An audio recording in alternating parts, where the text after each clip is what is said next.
Hey guys, welcome back to Super Fast English Academy. दोस्तों, आपको पता है कि आपका एयरफोर्स का एग्ज़ाम नवंबर के फर्स्ट वीक में है, तो इसलिए आप अपनी तैयारी को बिल्कुल भी कमज़ोर मत करिएगा। डेली प्रैक्टिस सेट आते हैं, डेली टेस्ट आते हैं और ये सारे क्वेश्चंस जेन्युइन हैं, मतलब आपके एग्ज़ाम में आ चुके हैं। तो अब आप जो भी पढ़ रहे हैं उसको आप एनालाइज करें और ये सोचें कि जो मैंने पढ़ा है क्या वो यहाँ पर अप्लाई मैं कर पा रहा हूँ या नहीं कर पा रहा। जो भी नए कॉन्सेप्ट होते हैं उन्हें आप नोट करके और इमीडिएटली देखिए, मैं एक बात और ऐड करूँगा कि इस टाइम पर आप नोट्स ना बनाएं, मतलब ज़्यादा टाइम आप रिवीजन पर और डायरेक्टली मतलब माइंड टू माइंड कनेक्ट करें चीज़ों को, ठीक है ना। आप लिखित में मतलब ज़्यादा लिखा पढ़ी पर आप ध्यान ना दें। मेरा ये मानना है कि हम लोग ये सोच करके काफ़ी टाइम बर्बाद करते हैं कि इसे हम लिख लेते हैं और बाद में याद कर लेंगे। ऐसा नहीं है। अगर आप अपनी माइंड को थोड़ा ऐसे ट्रेंड करोगे, ऐसे सेटअप करोगे कि चीज़ें सामने आपको दिख रही हो, इमीडिएटली वो याद होते जा रहा है, तो आपका टाइम बचेगा लिखने में। सोच ही ये रखा आपने कि मैं लिखने के बाद याद करूँगा, तो ये कन्फर्म है कि वो लिखने के बाद भी याद हो, इसकी कोई गारंटी नहीं है। इसलिए लिखने पर आप कम ध्यान दें। बच्चे पूछते हैं सर हमें नोट्स बनाने हैं आपके, तो क्या हमें नोट्स बनाने चाहिए? तो मैं बस यही कहूँगा कि आप जो है नोट्स ना बनाएं। और एक और बात मैं कहना चाहूँगा यार, प्लीज़ देखिएगा, जिनके पास मेरा अपना पर्सनल कॉन्टैक्ट नंबर है, प्लीज़ उसका आप दुरुपयोग ना करें। मतलब छोटी मोटी बातों पर आप डायरेक्टली कॉल ना करें। देखो, कॉल का मतलब होता है कि डायरेक्टली आप डिस्टर्ब करना। अब सपोज करो किसी का फॉर्म नहीं भरा जा रहा है, तो सर मैं क्या कर सकता हूँ इसमें? जो भी कुछ करेंगे वो साइबर कैफे वाले करेंगे, राइट। अगर आपकी तैयारी में कहीं पर कोई फॉल्ट है, अब देखो इतने सारे कॉल आते हैं कि मानो कस्टमर केयर मैं ही हूँ, तो प्लीज़ ऐसा मत करिएगा। आपके पास है वो बहुत अच्छी बात है, उसका सदुपयोग करना चाहिए, लेकिन ये जो एक दुरुपयोग हो गया ना, अब जाहिर है एक पर्सन और 100 अगर 100 कॉल आएंगे तो ऐसे करके कैसे काम चलेगा। तो प्लीज़ आई होप आप समझ गए होंगे। अब देखिए, आज का जो टेस्ट है उसमें से आपको पूरा 100% बिल्कुल सही करना है, गलत मत करना। पूरा बताऊंगा, निश्चिंत रहें। और जीके वाली सीरीज को मैम ने शुरू कर दिया है और उसका भी काफ़ी अच्छा आपकी तरफ से पॉजिटिव रेस्पॉन्स था। देखो, होना भी चाहिए। अब जायज़ है, देखो मैं जो मेहनत करता हूँ मेरी मेहनत का कोई मोल नहीं है, क्योंकि मैं ऑलरेडी वेटेरन हूँ, एक्सपीरियंसड हूँ, तो मुझे ज़्यादा फर्क नहीं पड़ता है ना। 10 मिनट का वीडियो का 10 मिनट में ही रिकॉर्ड हो जाएगा। बट शुरुआत में कोई भी पर्सन हो, उसे मोटिवेशन की ज़रूरत होती है और कुछ समय के बाद वो बेहतर हो जाते हैं, और वो भी इस क्षेत्र के अंदर काफ़ी पहले से जुड़ी हुई हैं। लेकिन जायज़ है कि यूट्यूब पर आना और अपने आप को एक वीडियो माध्यम से रिकॉर्ड करना, ये हर किसी के लिए बड़ी बात है, चाहे एक कितना भी बड़ा ऑफिसर अधिकारी क्यों ना हो, लेकिन कैमरे के सामने अच्छे अच्छे इंसान नहीं बोल पाते हैं, ये होता है। खैर, by the way, thank you so much to support and keep loving. And इसी तरह से वीडियोस, जीके वाली सीरीज क्वेश्चंस मेरे द्वारा सिलेक्शन किया जाएगा। आपके पेपर तक जो भी अच्छे कॉन्सेप्ट हैं वो सब मैं उनको दे दूंगा, वो आपको करवा देंगी। आपका मोटिव ये होना चाहिए कि जो भी क्वेश्चन स्क्रीन पर दिख रहा है उसका आंसर क्या होगा और उसके नीचे उसका डिस्क्रिप्शन क्या हो सकता है, राइट, ये होना चाहिए। तो सबसे पहली पकड़ आपकी क्वेश्चन पर ही होना चाहिए, ठीक है। कौन बोल रहा है ये डज नॉट मैटर, बस क्वेश्चन का सिलेक्शन आपको अच्छी तरीके से अपनी ब्रेन में करिएगा। चलेगा, मैं वीडियो शुरू करता हूं। यहां पर देखो, पहला क्वेश्चन है कि this man was an accomplished dash the thief. क्या लगता है ये जो सेंटेंस लिखा हुआ है वो आपके समझ में आ रहा है कि इसमें क्या कुछ हो सकता है? देखिएगा, मैं आपको पूरा बताते जाऊंगा और हर चीज को आप जो है वो अब देखो नोट करने नहीं, डायरेक्टली माइंड में आप नोट करें कि सर क्या बता रहे हैं। देखिएगा, पहली बात आपको ये समझ में आना चाहिए कि अकम्प्लिस का मतलब होता है किसी भी गलत काम के अंदर सहयोग करना, मतलब अपराध में सहयोगी, उसे बोलते हैं अकम्प्लिस, यानी LICE, अपराध में सहयोगी। तो याद रखना है, इसके बाद ऑफ प्रेपोजिशन चलता है, तो ये भी आपको याद करना ही है। क्या चलता है? ऑफ प्रेपोजिशन चलता है। आगे देखिएगा, द निक, जो चीज़ जरूरी है बताने की वही बताऊंगा। The NIC units are detached the main group of companies। क्या लगता है ये सेंटेंस जो लिखा हुआ है, पहली बात, पिछली बार क्या हुआ था, एक प्लूरल बनाने के लिए आया था, तो याद रखना अगर लास्ट में वाई है और वाई से पहले अगर कॉन्सोनेंट है और प्लूरल बनाना है, तो इस वाई की जगह पर आपको डायरेक्टली IES लिख देना है, जैसे कंपनी का कंपनीज बना दिया है। अब इसके अंदर क्या कुछ नया कॉन्सेप्ट है क्या?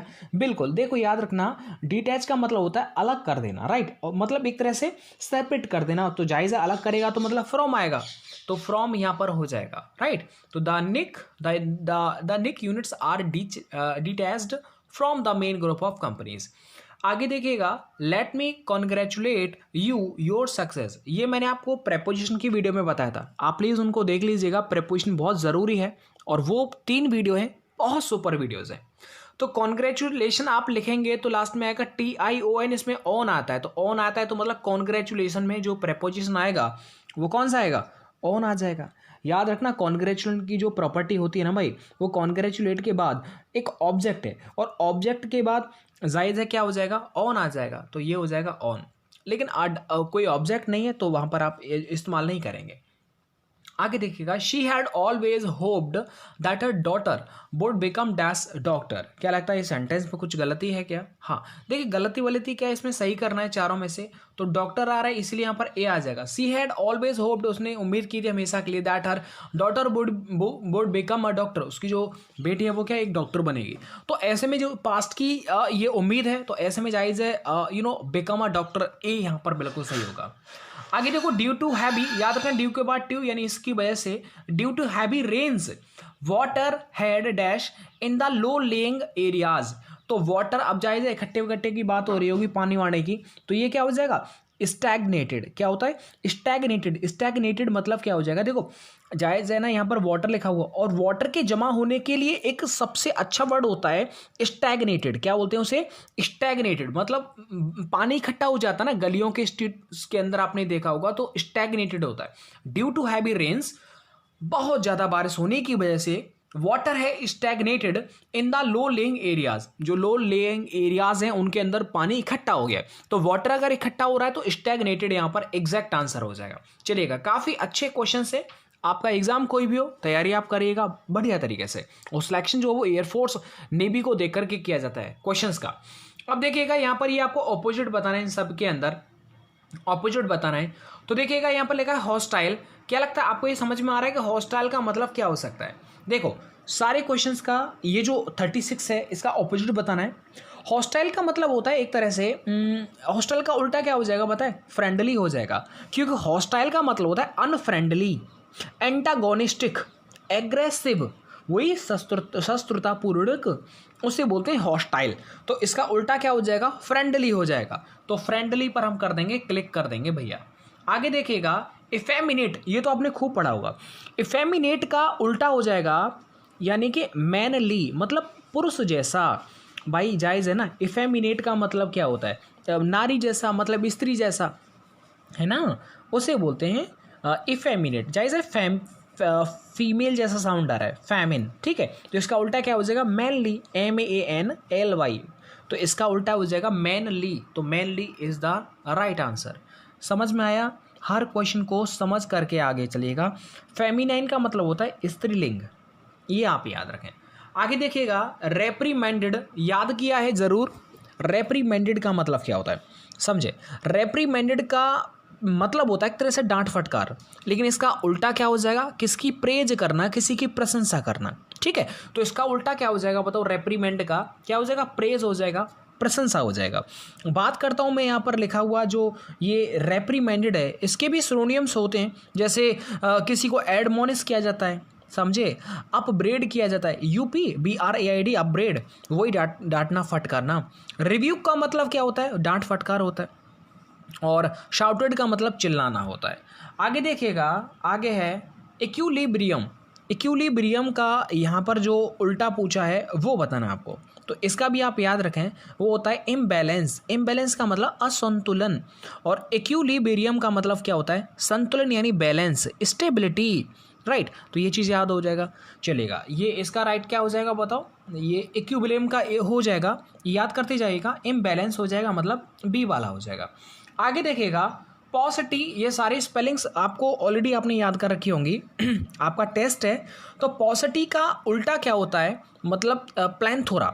देखो पॉसिटी का मतलब होता है कमी यानी लैक, स्कार्सिटी, डर्थ, उसका मतलब होता है कमी, लेकिन इसका उल्टा क्या हो जाएगा, प्लेथोरा, PLETHOR। तो प्लेथोरा मतलब वही प्रचुर मात्रा में होता है। आगे देखिएगा, प्रोनाउंस का मतलब उच्चारण करना। परस्यूड का मतलब होता है समझाना, किसी को समझाना, ठीक है, वो परस्यूड होता है, PERSUAD। परस्यूड की स्पेलिंग याद करिएगा, चलेगा। तो इसका राइट आंसर क्या हो जाएगा, सी वाला हो जाएगा, प्लेथोरा। अब आगे जो है ये आपको सिनोनियम बताना है 41 लेकर के, चलेगा। तो क्विकन, क्विकन का सिनोनियम बताइएगा, जल्दी जल्दी बताइए। क्विकन का मतलब होता है तेजी करना, स्पीड से, जल्दी करना, स्पीड अप, एक्सेलरेट करना मतलब तेजी करना, ठीक है। तो इसका क्या हो जाएगा सिनोनियम, एक्सेलरेट हो जाएगा। डिले का मतलब क्या होता है, किसी को लेट कर देना, ये तो नहीं हो सकता। एक है हिंडर, हिंडर का मतलब होता है रोकना या फिर ऑब्स्टिकल्स खड़े कर देना। एक है स्टॉप का मतलब रोक देना। आगे देखो ट्रांजिएंट, ट्रांजिएंट आपको बताना है। तो ट्रांजिएंट का मतलब होता है एक तरह से अस्थायी यानी टेम्पररी बोल सकते हैं, शॉर्ट लिव बोल सकते हैं। तो इसका क्या हो जाएगा बताओ, ट्रांजिएंट का मतलब क्या हो जाएगा, temporary is the right answer. आगे देखिए ड्यूरेबल का मतलब होता है टिकाऊ, जो टिके। टाइमली मतलब समय पर, और ट्रांसपेरेंट का मतलब पारदर्शी होता है। आगे देखिएगा, आगे कॉम्पेंशेट। तो कॉम्पेंशेट का मतलब क्या होता है, कॉम्पेंशेट का मतलब होता है कि मुआवजा देना, मेकअप फॉर, समझे, काउंटर बैलेंस करना, इवन ऑफ करना, क्षतिपूर्ति मुआवजा देना। ठीक है, कॉम्पेंसेशन मिलता है किसी को, है ना, जो मतलब खेतों के अंदर जो फसलें बर्बाद होती है तो सरकार द्वारा कॉम्पेंसेशन मिलता है, मतलब मुआवजा। अच्छा, अब इसका बाकी जो बचे हुए हैं तो इसका एग्जैक्ट आंसर क्या हो जाएगा बताओ। सॉरी, वो मैंने गलत लगा दिया, मेकअप फॉर बोल सकते हैं उसे। आगे देखिएगा, रिटेलिएट करना, समझे ना, अगर पाकिस्तान ने कुछ किया, चीन ने कुछ किया इंडिया के खिलाफ, तो जाहिर है इंडिया रिटेलिएट किया जाएगा। तो रिटेलिएट का मतलब क्या होता है कि प्रतिवाद, मतलब समझे ना, रिटेलिएट मतलब उसका प्रति उत्तर देना, समझे ना भाई, आप समझ जाइएगा मेरी भावना को, मतलब बदला लेना। हाँ ये सही है, मतलब अवेंज बोल सकते हैं, रिवेंज बोल सकते हैं, स्ट्राइक बैक, जैसे उसने स्ट्राइक किया तो स्ट्राइक बैक करेगा, तो रिटेलिएट करना। आपको जैसे ये जब पाकिस्तान हिंदुस्तान जब सर्जिकल स्ट्राइक किया था, ठीक है, तो उसमें रिटेलिएट वर्ड न्यूज़ एंकर्स के द्वारा बहुत ही ज़्यादा बोला गया था। तो ये क्या हो जाएगा बताओ, रिटेलिएट का मतलब अवेंज हो जाएगा। पार्डन माने माफ़ी, करप्ट मतलब वही भ्रष्टाचार, और रिजॉइस ये आपको, चलो मैं बताता हूँ, रिजॉइस का मतलब वही एंजॉय से संबंधित एक तरह से आनंदित होना। आगे बढ़ जाते हैं, ये सभी वो हैं जो बहुत ही ज़्यादा ज़रूरी हैं। एपिडेमिक याद कर लेना, इस बार आ सकती है। एपिडेमिक का मतलब क्या होता है बताओ, एपिडेमिक का मतलब होता है बुरी तरह से फैलना, वही कोई बीमारी होती है जायज़ वो बहुत ज़्यादा स्तर पर फैल जाती है। अच्छा, वही आउट स्प्रेड बोल सकते हैं, इरप्शन बोल सकते हैं। चलो इसका राइट आंसर क्या हो जाएगा बताओ, ये हो जाएगा वाइड स्प्रेड, मतलब बहुत बड़े इलाके में फैली है, वाइड स्प्रेड होती है, तो वो क्या होता है, एपिडेमिक ही होती है। बिल्कुल सही बात है साहब, याद हो जाएगा ना। एक है एंडेमिक, मतलब वही एक जगह पर, स्थानिक है, लोकल स्थानीय होता है। नेचुरल का मतलब वही स्वाभाविक होता है। तो इसका मतलब क्या हो जाएगा बताओ, एपिडेमिक वाइड स्प्रेड हो जाएगा। अब आपको देखो ये जो खाली जगह दे रखी ना भाई, इनको भरना है, इनकी जगह पर क्या आ सकता है। और मुझे पूरा भरोसा है कि मेरे विद्यार्थी इस टाइम पर काफ़ी अच्छा स्कोर कर पा रहे होंगे अपने सिनोनिम्स के बारे में, एंटोनियम्स के बारे में। चलेगा, बाकी और जो रिमेनिंग है वो करवाता हूँ। टू गैदर रोजेज ओनली, इसका मतलब क्या होता है, यानी जीवन के सभी आनंदों का लाभ उठाना, मतलब to seek all enjoyments of life, यहाँ पर हो जाएगा इसका एकदम सही वाला हो जाएगा, right. Deepak did not care for his family, he wanted to seek all enjoyment of life, समझे, वो खुद ही अपने जीवन के सारे आनंद उठाना चाहता है। अच्छा, आगे देखो, अ क्लोज फिस्टेड पर्सन, मतलब क्लोज मतलब काफ़ी, आपने जो हाथों के पंजे ना वो एकदम जकड़ के रखे, मतलब समझे। तो अ क्लोज फिस्टेड का मतलब होता है एक तरह से कंजूस बोल सकते हैं उसे, माइजर बोल सकते हैं, MISER, माइजर। तो माइजर ही होता है, मतलब अ क्लोज फिस्टेड मतलब अपने फिस्ट को नहीं खोल रहा है वो। आगे देखेगा, टू फेदर वंस नेस्ट, यानी किसी की नेस्ट में, किसी की राइट उसमें क्या फेदर लगा देना, समझे। तो इसका मतलब क्या हो जाएगा, एक तरह से मौके का लाभ उठाना बोल सकता हूँ। यहाँ पर 4 ऑप्शंस में से यही बेस्ट है, मतलब to enrich one self when opportunity occurs. तो यहाँ पर जो सी वाला वो एकदम सही हो जाएगा। आगे देखेगा, आगे our school is within a stone's throw of the railway station, मतलब हमारा जो स्कूल है वो रेलवे स्टेशन के बस बगल में ही है, मतलब एक पत्थर भी फेंकोगे तो भी पहुंच जाएगा। तो स्टोन्स थ्रो का मतलब क्या होता है, बहुत नज़दीक होता है इसका मतलब एट अ शॉर्ट डिस्टेंस। तो एट अ शॉर्ट डिस्टेंस मतलब आपका सी वाला एकदम सही हो जाएगा। आगे, I want to tell you in a nutshell, lust for money and power ruined her life. तो इसका राइट आंसर क्या हो जाएगा बताओ। इन अ नट सेल का मतलब होता है इन अ ब्रीफ मैनर, मतलब संक्षिप्त में। I want to tell you, संक्षिप्त में ऐसे बोल तो मतलब क्या हो जाएगा, इन अ ब्रीफ मैनर। मैं आपको बहुत संक्षिप्त में क्या बताना चाहता हूँ कि लस्ट फॉर मनी मतलब पैसे के लिए लस्ट, इच्छाएं बहुत ज़्यादा होना, तो मतलब बहुत ज़्यादा शक्तिशाली, मतलब ruined हर लाइफ, उसकी ज़िंदगी को उसने बर्बाद कर दिया। तो यहाँ पर क्या हो जाएगा बताओ, जल्दी से सोच के क्या हो जाएगा, ये हो जाएगा इन अ ब्रीफ मैनर। अब आपको कुछ मैं एरर्स देता हूँ, हर पेपर में करवाता हूँ। उसका उद्देश्य ये होता है कि हमारे छात्र कहाँ पर खड़े हो रहे हैं इस टाइम पर, उनका ग्रामर कितना अच्छा हो गया। तो ये गलत मत करना भाई, सारे क्वेश्चंस बहुत इजी रखे मैंने। यहाँ पर देखो कुछ आर्टिकल, प्रेपोजिशन, हर तरह की एरर आपको मिल जाएगा। Paradise lost is epic poem, तो ये आपको समझ में आ रहा होगा कि इसमें जो गलती है वो आपके बताओ सी वाले पार्ट में है। ऐसा क्यों सर, एक बात बताओ, AEIOU उससे पहले हम क्या लगाते हैं भैया, तो एन लगाते हैं, तो एन आ जाएगा। तो देखो आर्टिकल की एरर आ गया। आप कहेंगे सर जी ऐसे तो मतलब ओ कितना इजी था, हम नहीं बता पाए। खैर, after toiling very hardly over long period of time he found that he had made no profit at all.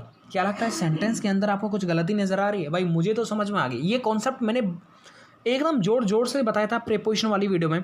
Please preposition वाली वीडियो देख लीजिएगा, बहुत बड़ा फायदा होने वाला है। अब ऐसा क्यों हुआ, हार्डली की जगह पर ना भाई पहली बात तो हार्ड आएगा। ऐसा क्यों कहा कि यहाँ पर हार्ड क्यों आएगा वो समझ लीजिएगा, क्योंकि हार्डली और हार्ड में बच्चे समझने में बड़ा देर कर लेते हैं। आपको पता है ये जो ओवर है, ओवर इसमें लिखा है ओवर, ये क्या है, एक प्रेपोजिशन है। क्या है बताओ, ये प्रेपोजिशन है। जबकि इससे पहले आने वाला शब्द हार्डली क्या है बताओ, एक एडवर्ब है।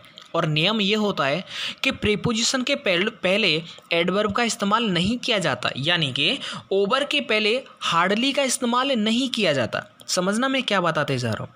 तो एडवर्ब से पहले उसका जो है प्रेपोजिशन से पहले एडवर्ब का इस्तेमाल नहीं करेंगे, तो प्रेपोजिशन के पहले एडजेक्टिव आ सकता है।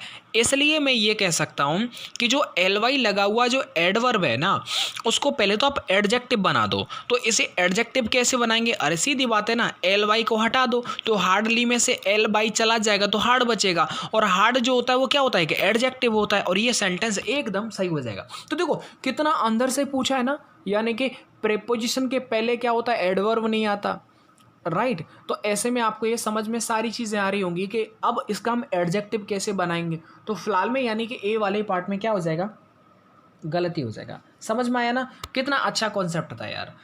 अब आगे देखिएगा, आगे आप निश्चिंत रहें, एकदम मस्त वाली चीज़ें कराऊंगा। एक्सक्यूज मी इंटरप्टिंग यू, इस सेंटेंस के अंदर गलती है, हाँ जी बिल्कुल है। तो मैं सीधे पॉइंट की बात करता हूँ। एक्सक्यूज मी नहीं होगा, एक्सक्यूज माई इंटरप्टिंग यू। अब ऐसी मैंने क्यों बोला कि मी के जगह पर यहाँ पर माई क्यों आएगा, बताता हूँ। देखो इंटरप्टिंग क्या होता है कि जीरंड है ना, जिसके पहले जो मी है यानी कि वो ऑब्जेक्टिव केस है, जो कि गलत होता है। याद रखना कभी भी जीरंड के पहले जो भी कभी आता है ना कोई प्रोनाउन, तो वो हमेशा पजेसिव केस में आता है। इसलिए मी की जगह पर मैं पजेसिव केस लगाऊंगा मी का, तो मी का पजेसिव केस होता है माई। अगर यहाँ पर होता क्या होता, देम होता, तो मैं देयर कर देता। तो ये चीज़ याद रखना कि अगर जीरंड कहीं आता तो उससे पहले पजेसिव केस चलता है, ना कि ऑब्जेक्टिव केस चलता है। तो ये बहुत अच्छा था। At this time of the year the mountains are unusually covered with ice. कुछ बच्चे पूछते हैं सर आपके जितने आप करवाते हैं क्या उनसे फ़ायदा होगा? सर बहुत फ़ायदा होगा। आप जो पढ़ रहे हैं वो यहाँ पर आप इसे चेक कर पा रहे हैं, और ये सारे प्रश्न एग्जाम में पूछे गए, तो मतलब आप समझ सकते हैं कि आप किस डायरेक्शन में इन चीज़ों को सीखेंगे। तो at this time of the year the mountains are usually covered with ice, एकदम सही है, इसमें कहीं पर भी कोई गलती नज़र नहीं आ रही है, मुझे तो नज़र नहीं आई। One of my friends are an IAS officer, क्या लगता है ये सही है क्या? ये मुझे ना बहुत अच्छी तरह से रटा हुआ कॉन्सेप्ट है। अब देखिएगा स्टार्टिंग में one of, each of, either of आ जाए तो इसके बाद जो नाउन चलेगा ये प्लूरल चलेगा, ये तो एकदम सही है। लेकिन जो वर्ब आएगी वो हमेशा सिंगुलर आएगी, तो इसलिए यहाँ पर आर की जगह पर क्या आ जाएगा, इज आ जाएगा। क्या आ जाएगा, इज आ जाएगा। तो इसलिए मैंने आपको ये सारे कॉन्सेप्ट जो है, ये आंसर की होगी, ये मैंने बता दिया। चलेगा, ये मैं टेलीग्राम ग्रुप में जो है शेयर कर दूंगा। अब आप मुझे बताइएगा कि आपका स्कोर क्या रहा। एक बार मैं चलो आपसे पूछ ही लेता हूँ, ये क्या है, ये 35 क्वेश्चन है ना, तो 5 तो ये हो गए और 40 ये हो गए, यानी कि जायज़ है, ये भी 5 है ना, हाँ, तो 10 क्वेश्चन ये हो गए, ये भी 5 है, ये 15 ये हो गए, और 15 ये हो जाएगा तुम्हारा, ये क्या है बताओ, 15, 16, 17, 18, 19, 20 क्वेश्चन हो गए, 20, 21, 22, 22, 22, 22, 23, 24, 25, क्या अरे वाह, क्या कितना अच्छा सेट लगा है। आप मुझे बताइएगा कि 25 में से कितना आपने स्कोर किया, रियल स्कोर आप बताना, तो मुझे पता चलेगा हमारे बच्चे कहाँ स्टैंड कर रहे हैं। और एक और बात, अगर इसमें जिस भी बच्चे के अगर 15+ नंबर आ गए ना, समझ लेना उसकी तैयारी बहुत अच्छी चल रही है और वो इंग्लिश में और अच्छा स्कोर कर सकता है, क्योंकि ये पेपर एक अच्छे लेवल है। तो इसलिए ये मतलब बताने में आपको ऐसा लगता है ये तो लॉलीपॉप है, आराम से हो जाएगा, लेकिन जब आपके सामने आता है ना, तो आपके दिमाग में 10-10 नए नए कॉन्सेप्ट लगाने पड़ते हैं। और ये पता नहीं होता है कि जैसा रीजनिंग होता है ना, सीरीज वाले क्वेश्चन, तो उनमें कभी कभी तो बिल्कुल सिंपल लॉजिक लग जाता है, जबकि मैं लॉजिक तो हर यूज़ करना होता है, देखते हैं इसमें कहीं गलत ना हो जाए। तो बस इसी तरह से दोस्तों, बस इसी तरह से सपोर्ट करते रहेगा, आप पढ़ते रहिएगा और नौकरी लग जाए तो बस अपने दोस्तों से बस एक बात कह देना कि हम कहाँ से पढ़े थे, हम रामसर के चैनल से पढ़े थे। बस यही चाहता हूँ आपसे, और कुछ नहीं चाहता। धन्यवाद।